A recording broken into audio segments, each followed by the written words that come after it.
Ayun. So, good evening sa inyo guys. Ngayon po ay Bloody Monday, March 2, 2026. So, alam niyo siguro kung bakit nag-drop tayo ng sobrang laki. So, nag-drop yung index ng negative 2.79%. So, ang dami sa mga blue chips na alaga natin yung lumagapak for today's trading. Sayang na kasi medyo maganda yung galaw natin eh. Tapos, yun nga, hindi naman natin na-anticipate. So, syempre, siguro inano yan, in-schedule talaga ng US na weekends yung pag-atake niya dun sa bandang Iran. Ayan. So hindi pa tapos, kaya most likely meron pa sigurong correction for the coming few days yung ating market hanggat hindi pa nagsusubside. Kasi kahit 'di ba ang sabi allegedly, 'di ba, napatay na yung president ng Iran. So, pero meron pa rin, di ba, nagkakaroon pa rin ng retaliation. So, hindi pa tapos yung labanan. So, kaya ang naging usapan for today's trading natin, napunta dun sa mga gold-related, or rather, oil-related na mga stocks natin. Si mining, hindi ko masyadong nakitang gumalaw kasi ba't si FNI nag-drop ng, mix yata yung galaw na mining, no? Nag-drop si FNI ng 9%, tapos si LC umakyat ng 3%. Pero tinignan ko yung gold prices din natin, umakyat din siya. So baka bukas pa yung mga minero natin. Okay? So global markets, nung Friday nag-drop na si US market. Pero ngayon, in-expect ko mas malakas yung drop nila kasi first day of trading din nila. Tapos European mix. And then, karamihan syempre ng Asian stocks laglag. Pero sa Asian market, tayo yata yung pinakamalaki yung drop. Umabot nga tayo ng 2.79%. Pero sa kanila, mga 1% lang yung nakita kong drop sa ibang bansa. Baka bukas pa siguro yung sa kanila. Tapos sa crypto, hindi rin naman, maganda siya ng weekends eh. Nung linggo, kahapon, okay siya. Pero ngayon, bumabalik siya ulit sa 66K. Okay? So nag-close tayo ng 6,426 minus 2.79% and 784 million net foreign sales. So, nasa halos siguro mga 9 to 10 billion yung net foreign buy ng ating market. Ayan. So, anyway, so ganun talaga. Okay, so ito pa yung mga pag-usapan natin for today's trading. So kasama si Plus pala sa pag-uusapan natin. So parang siya lang yung nakita ko sa big caps na verde. So nag-up siya ngayon ng 3.73%. Hopefully set up 'yan para sa magandang galaw niya kasi meron siyang net foreign buy na 12.66 million. So medyo malaki din siya. And then yung mga nauna sa mga galawan na may volume, ito si Petron nag-up siya ng 9.61%. So grabe yung spike niya, di ba? Ang lakas ng spike ni Petron, nag-up pa siya 728K net foreign buy. Tapos si TAP, di ba, oil din naman to, nag-up po siya ng 6.45%. So 485K net foreign sell. And then si TAP natin, or rather si 7-Eleven pala, nag-breakout. So nung Friday, medyo may setup na siya. So nag-breakout yata to. Nag-up siya ng 5.15% and then meron siyang 5.32 million na net foreign buy. And then si Lipanto, so nag-up nga siya ng ibang galaw nila ng FNI, no? Nag-up nga siya ng 3.26%. And then si FNI, wala naman ako nakita negative news. Bigla nag-drop siya ng 9.66% and meron siyang 1.03 million na net foreign sell. Okay? So, bad move yung market natin for today. And then, disclaimer pa rin sa mga bago sa channel natin. As usual, yung ating review is for education purposes lang po yan. So, wag mong gagamitin ito as a reason para mag-buy, sell, or hold ng stocks. Meron po kasing risk na involved sa market. Due diligence na lang po ako ng stocks ha, yung gusto mong bilhin. And then, follow mo lang po ako dito sa ating Palabi Trader na YouTube channel as usual para updated ka sa reviews.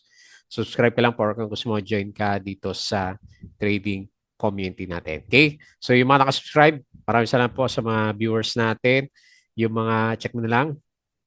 So, tapos na naman yung weekends, mga company reviews, mga sample trades sa market, basic indicators, technical analysis, fundamentals, yung mga risk management, and basic learning sa market po natin. Okay? And then follow mo din po ako dito sa ating Palavi Trader na Crypto Auto channel para sa mga play to earn games, cryptos related na vlog natin. Social media, Facebook account na Palavi Trader or dito sa Facebook page. Pili ka na lang po. Bodega Pick yung mga articles natin sa local market. Okay? So ito yung pinaka-summary natin. Ayan, naudlot tuloy yung ano, yung inaantay natin na 6,800 kasi balik tayo sa 6,400 ulit. So 784 million net foreign sales. So malaki nga yung impact.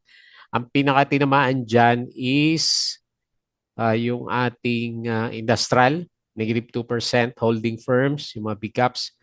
Ito si Ayala Corporation to eh. Negative 2.74% at saka services. O dito pala si Ayala Corporation. Dito sa holding firms alam ko siya eh. Tapos services, negative 4.11%. And then syempre, mining and oil pa rin yung ano, yung maganda yung galawan sa ngayon dito sa markets natin. Okay? So Philippine shares suffered their steepest one-day sell-off on the year on Monday as US military strike on Iran sent oil prices soaring. Ayan. So maraming mga stocks, Ayala, Jollibee, ICT. So ito yung mga tinamaan for today's trading natin. Okay? Foreign funds bought, AUB, China Bank, Metro Bank, PSE, ASEN, AP, Manila Water, Jollibee, Monde, AGI, DMC, GGS, Alicrits, Meg, Tel, Converge, Cebu, Mac, STI Plus Web, Pure Gold 7, AT, LCB at saka si TX. Foreign funds sold, BDO, BPI, ito yung mga binenta, no? CRECF, Gen, Meralco, CNPF, Del Monte, IMI, AC, Aboitiz, Costco, Airich, MRC, Dito Globe, ICT Bloom, Robinsons, SSI, APX, FNI, Nickel at saka si PXP. Ayan. So, tumaas yung oil price natin. So, sa closing, tatlo lang pala, no? Si Plus, nag-up ng 2.36%. Ali, 1.67%. At saka si DMC, 0.31%. Nakabawi yung properties kanina. So, Ayala Corporation, yung pinakamalaki, 6% yan. ICT is more than 5%. And then si Pure Gold, 4%. At saka si GGS at Jollibee. At saka si Aboitiz at URC, more than 4% yung laglagan nila. Okay? Hopefully bukas mag-bounce na yung mga stocks natin yan. PLDT, fourth quarter telco, core income is slightly behind estimates. PXP, gumalaw din to, no? Widen is net. Kailan puro net loss siya. Ayan. So, double check niya lang. Okay. So, sa gainers, ito yung alas 12.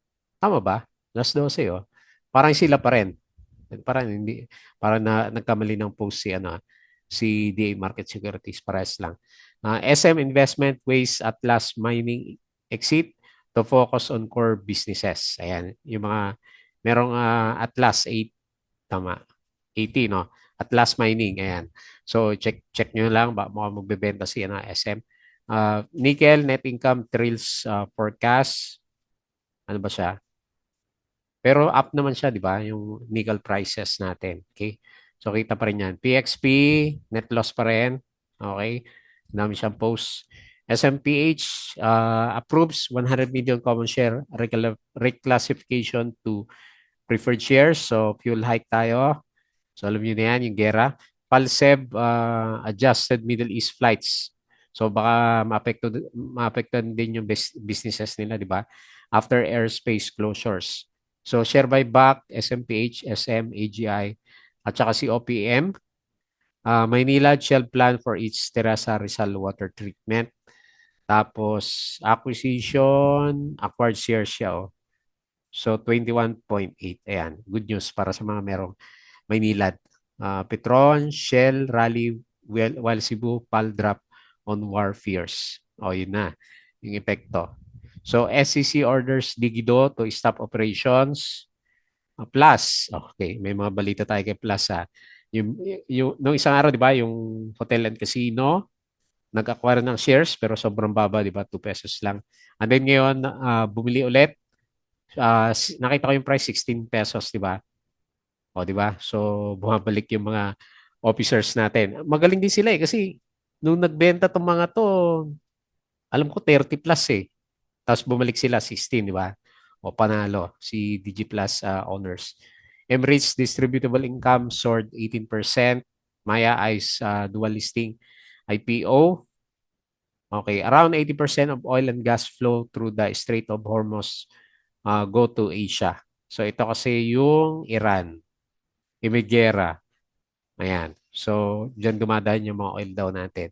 Union Bank drop to 10 billion. And then, 4.2 billion partnership is off, but the land deal is on. Ayan, ABA, mga ABA holders natin. BDO for quarter net income rises 12.5%. Manila Water in line. Union Bank up 3.2%. Okay? And then si Ali, mukhang na gusto nila yung share, black share niya kay A-Reach, di ba? Ayan. Okay? So yun po yung mga balita na nakalap natin. So anyway, yung gera po yung pinaka-main na balita natin. Okay? So patalasas ulit, tama-tama, March 2. Kaya start lang natin yung mga gusto ng guide sa trading sa Philippine markets. Sali lang po kayo sa group natin. Okay? So punta tayo dito sa galawan sa index. Ayun. Yung ganda ng galaw natin biglang bulusok. So balik na naman tayo sa kulungan, no? Ilalim na naman ng 6,500. So hopefully bukas hindi ganun kalaki yung lumabas ng foreigners kasi kung 784 million o kahit 1 billion yung lumabas bukas, nasa around 8 to 9 billion pa rin tayo. So malaki pa rin yung reserve ng foreigners dito sa market natin. Hopefully hindi sila umalis. Okay? So tingnan natin bukas, hopefully may bounce. Oo, siguro mga ilang days to, no? Okay, so nag-below RSI 50 and then okay pa rin naman yung trend ng MACD. So kinaya niya yung drop natin kanina na 2.79%. So drop ulit tayo, 6.4 and then 784 million net foreign sell. Ayun, oh, dami laglag. Oh. ICT, Jollibee, Purgap down. BDO, sino pa? Ayala Corporation, di ba? So lalaki naman drop ng mga big caps natin. Okay? So yung mga winners, syempre Petron. Ganda ng galaw ni Petron, no? Boy na boy siya ngayon. So 9.61% si sino pa? Yung may volume na lang ha. Top 6.43 so nag-breakout 'yan. Si PXP 4.06 laban ulit plus 3.73%. Lipanto 3.26. Si Shell, nag-up din pala si Shell. Kailan nag-Dow G? 2.61% and then si AGI 1.86%. APX nag-up din pala siya. Ayan. So 1.71%. In-expect ko bukas kasi yung gold tinignan ko na kanina. So solid yung candle na naman niya. Ayan. So alam mo na expectation bukas. Okay, pero bakit nag-drop si FNI? Hindi ba fat finger na naman to? So malakas yung drop niya oh. Ah, 9.66%. Yung mag-change ng chart na naman natin. Cebu Pacific, saglit, asa ka na? Cebu, 6.7, yung ano pala, yung mga flights. Si DNL, nag-drop din, 5.6. Si SSI, minus 4.9. Pure Gold, minus 4.7. GGS, 4.17. Ang hirap din pag OFW ka doon, no? Dubai, di ba? Nasama na rin sa bombahan doon. So ingat po kayo. Hirap sa sa Middle East. Lagi may gera. Tapos si Monday nag-drop din ng 3.95%. And Security Bank, yung ilang araw niyang inakyat, kinain din ni Security Bank. At saka si ABA, nag-drop din pala siya ng 3.85%. Okay? So expected na. So hindi naman tayo makapaganda diyan kasi weekends. Weekends nangyari kasi yung yung bombahan doon sa Middle East.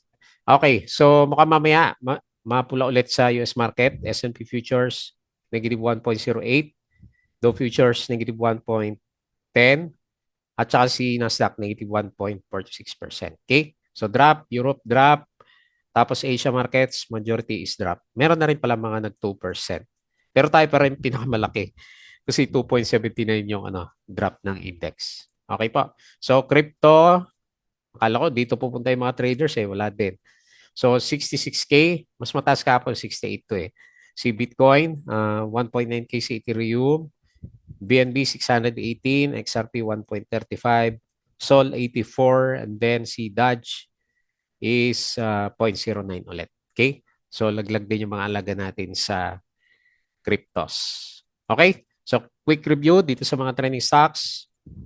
Okay, so unahin po natin sa listahan nga natin itong si Petron. So dahil doon sa syempre supply and demand na naman 'yan. So nag-breakout siya. So talagang sinagad niya. Opening pa lang breakout kagad dito sa 2.92 and then nag-close tayo ng 3.08. So 9.61%, pero konti lang yung foreigners, 728K net foreign buy. So nalampasan na natin yung isang resistance. So, ang pinaka-next resistance na yung pinaka-next na position niya, actually nandun na siya eh. So, tataas na natin siya ng konti dito sa 3.2, which is parang dyan naman yung pinaka-trend ng channel natin kung susundan natin tong nasa baba na trading channel niya. Okay? So, hopefully, lumampas pa dyan. Abot yan kung ilang araw. Kung tatagal yung yung gera na yun. Kasi more than 4 weeks ba yung tansya ni Donald Trump, di ba? Nagbigay siya ng estimate at least 4 weeks yung gulo doon sa bandang Iran. Okay? So yun po yung catalyst. So hanggat may balita, pwede umakyat. So overbought kagad 76.69. Lampas yung RSI and biglang naging bullish yung itsura ng MACD formation. Nag-breakout kagad yung blue line dito sa red line po natin. Okay? Next, top. So manakalimot na kay top, 'di ba? Oil din 'to, yung pinaka business niya. Ayan, so nagkaroon din siya ng breakout. So tignan natin, mukha re-retest ulit natin for the coming few days ang 2 pesos. Baka ito breakout, mag-try na siya mag-breakout dito, Nag-breakdown siya dito last time. And then nagko-conso yung price. And then nag-breakout tayo dahil sa breakout to dito sa trend na to. Ayan. So dahil doon sa yun pa rin yung price ng oil, in-expect kasi na umaakyat siya, di ba? So ito yung mga panalo. Parang sa mining stocks, di ba? Nandun yung demand. So sila yung market, yung kanilang mga price action. So si TAP hindi pa naman siya overbought. So nasa 65 pa lang. So good chance.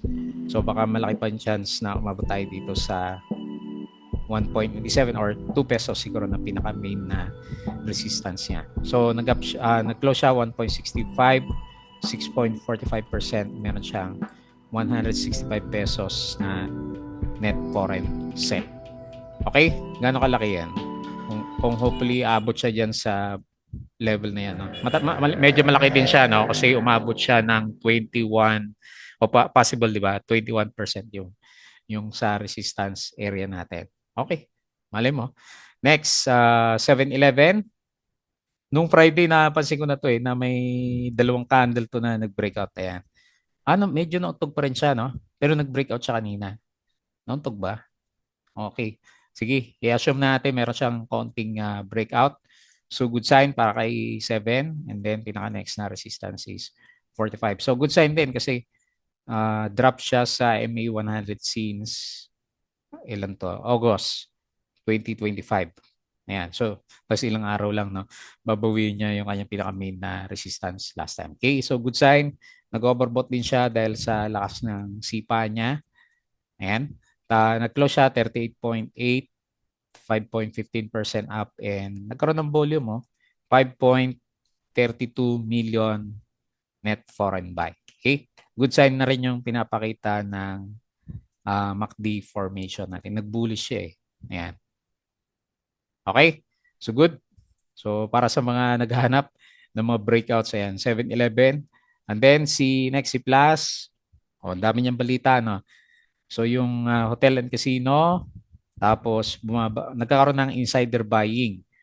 So tignan natin kung matuloy yung lusot natin dito sa area nito. Good sign naka-breakout tayo dito sa 19.6 pesos natin. Pero tignan mo yung mga indicators natin, okay na ulit siya. So kung napapansin nyo, may mga net foreign buy din kasi si Plus. Okay? Maganda rin naman yung setup niya kahit pa paano, di ba? Malayo na rin siya dito sa 13 pesos. So tingnan natin kung abot tayo dyan. Nag-close siya 16.7, 3.73% and up 12.66 million net foreign buy. And then si Lipanto, so in-expect ko maganda ulit yung mga mining natin bukas. So close the gap na nga daw siya dito. So, pwede nating iakyat. Saan ba? May gap ulit tayo dito. Sige, dyan na lang. Pinakamalapit. Pero ako nag-expect ako dito talaga sa ano, 0.26 area. So, ganyan yung setup natin. Uptrend.